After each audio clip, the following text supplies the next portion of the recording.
नमस्कार, मैं हूं दिबांजलि मोइत्रा। कोविड-19 को रोकने के लिए अभी तक पूरी दुनिया के वैज्ञानिक दिन रात मेहनत कर रहे हैं, लेकिन उन्होंने अभी तक सफलता नहीं पाई। और अगर ताजा अपडेट की बात करें तो पूरी दुनिया में कोविड-19 से मरने वालों का आंकड़ा घटने के बजाय बढ़ता ही जा रहा है। ताजे आंकड़ों पर गौर करें तो अभी तक लगभग 1,65,000 से ज्यादा लोगों की मौत हो चुकी है। वहीं संक्रमित लोगों की संख्या 24 लाख से ज्यादा हो गई। वहीं भारत में यह आंकड़ा दिन रात बढ़ ही रहा है। वैसे भारत में अंतिम संस्कार को लेकर भी परेशानी खड़ी हो गई और अंतिम संस्कार हर पंथ के लोग अपने अपने हिसाब से करते हैं। लेकिन कोविड-19 में सरकार ने एक एडवाइजरी जारी की, लेकिन कुछ धर्म और संप्रदाय के लोग इसे नहीं मान रहे। ऐसे में अब धार्मिक गुरु आगे आकर जनता से अपील कर रहे हैं और कह रहे हैं कि लोग सरकार की बात माने। पहले हम ये बताते हैं कि आखिर क्यों दारुल उलूम फिरंगी महली को फतवा देने की जरूरत पड़ी। दरअसल केजीएमसी में 64 साल के एक शख्स की कोविड-19 से मौत हो गई। इसी दौरान जब लोग शव को दफनाने के लिए पहुंचे तो लोगों ने विरोध कर दिया और दफनाने से इनकार कर दिया। इसी बात से दुखी एक शख्स ने दारुल उलूम फिरंगी महली से फतवा मांगा था। इसी बात को लेकर मौलाना राशिद फिरंगी महली ने कहा कि मरने वाले शख्स को नहलाने से पहले पॉलिथीन में पैक कर नहलाया जाएगा। फिरंगी महली ने आगे कहा कि WHO ने जारी की गाइडलाइन में कहा है कि कोविड-19 से पीड़ित शख्स अछूत नहीं है और न ही उसे दफनाने से कोई संक्रमण फैलता है। आप मौलाना राशिद फिरंगी महली की पूरी बात सुनिए।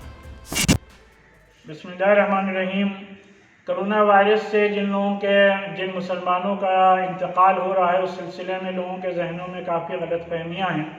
तो इस सिलसिले में दारुल इफ्ता फिरंगी महल लखनऊ के सैयद अयाज अहमद साहब ने इस सिलसिले में फतवा चाहा और उन्होंने उसमें सवालात किए कि अगर कोरोना वायरस से किसी का इंतकाल होता है तो उनको कफनाने और उनको गुस्ल देने और दफनाने का क्या तरीक़ा होगा। तो इस सिलसिले में यह फतवा फिरंगी महल से जारी किया गया कि अगर कोरोना वायरस से किसी का इंतकाल हो जाता है तो उसे गुस्ल दिया जाएगा, लेकिन उसका तरीक़ा यही है कि जिस तरीके से डॉक्टर उसको प्लास्टिक के बैग में पैक करके देंगे तो वही उसी के ऊपर बस पानी बहा दिया जाएगा और उसी पैकिंग को कफन मान लिया जाएगा और यकीनी तौर पर नमाज जनाजा भी होगी और मुसलमानों के कब्रिस्तान में दफनाया भी जाएगा। और जिन लोगों के जहनों में गलतफहमी है कि इससे कोई मर्ज फैलेगा तो उनको इस गलतफहमी को दूर करना चाहिए, क्योंकि WHO की गाइडलाइन इस सिलसिले में बहुत क्लियर है कि एक बार जब इंसान मर जाता है, दफना दिया जाता है, तब फिर कोई भी वायरस या बीमारी दूसरों को नहीं लग सकती। यहाँ पर हम एक बार फिर WHO के अंतिम संस्कार के नियम को बताते हैं। WHO ने कहा है कि शव को संभालने वालों के लिए लंबे गाउन वाले कपड़ों की सलाह है।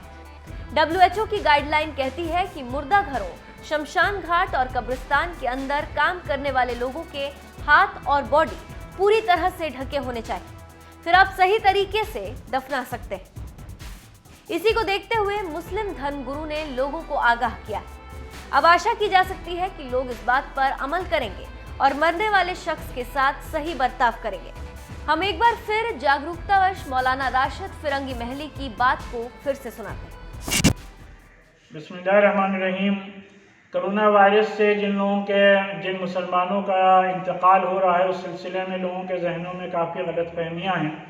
तो इस सिलसिले में दारुल इफ्ता फिरंगी महल लखनऊ के सैयद अयाज अहमद साहब ने इस सिलसिले में फतवा चाहा और उन्होंने उसमें सवालात किए कि अगर कोरोना वायरस से किसी का इंतकाल होता है तो उनको कफनाने और उनको गुस्ल देने और दफनाने का क्या तरीक़ा होगा। तो इस सिलसिले में यह फतवा फिरंगी महल से जारी किया गया कि अगर कोरोना वायरस से किसी का इंतकाल हो जाता है तो उसे गुस्ल दिया जाएगा, लेकिन उसका तरीक़ा यही है कि जिस तरीके से डॉक्टर उसको प्लास्टिक के बैग में पैक करके देंगे तो वही उसी के ऊपर बस पानी बहा दिया जाएगा और उसी पैकिंग को कफन मान लिया जाएगा और यकीनी तौर पर नमाज जनाजा भी होगी और मुसलमानों के कब्रिस्तान में दफनाया भी जाएगा।